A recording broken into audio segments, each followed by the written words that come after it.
So we did not quite finish Unit 6. We're going to speed up to Unit 7 and then we'll come back to Unit 6 and all the other units later on. But just to keep things rolling, let's keep up with where we're at. And what better day to do that than a snow day where we've been snowed in with almost 2 feet of snow. So we will go back to Unit 6. But really, parts of Unit 7 and parts of Unit 6 intersect anyway. So a lot of the stuff that we talk about in Unit 7 is a follow of what happens in Unit 6. Unit 6 is all about big business. Unit 7 is the progressives and the reforms that they're trying to make for society because of big business. So anything that we miss in Unit 6 is really going to come up again in Unit 7, like W.E.B. Du Bois and Booker T. Washington. We didn't really talk about them in Unit 6, but we are going to talk about them in Unit 7.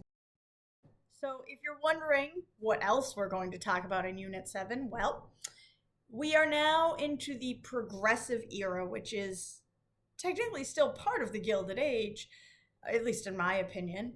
And now we have the progressives. And so we will see probably the biggest kickoff to this era is the Spanish-American War, quickly followed by Theodore Roosevelt becoming president. There's going to be a lot going on in there locally with the reforms. And then by the mid-1900s, not the mid-1900s, the mid-1910s, we will see Europe go to war. And then by the end of the 1910s, we will be part of that war as well.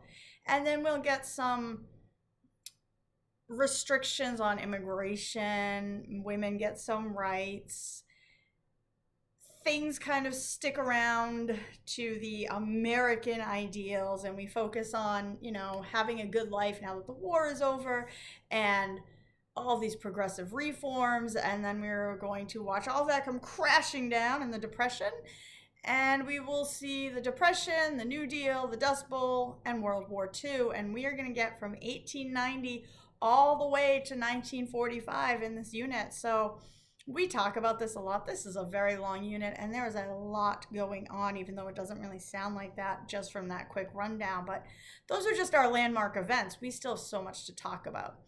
So without further ado, we are going to start Unit 7, and we are going to start by manifesting our destiny outside of our borders. We have done it inside our borders, so now we are going to take it outside, and we're going to find anywhere else that we can that will become ours, or at least be helped by us. So stay tuned.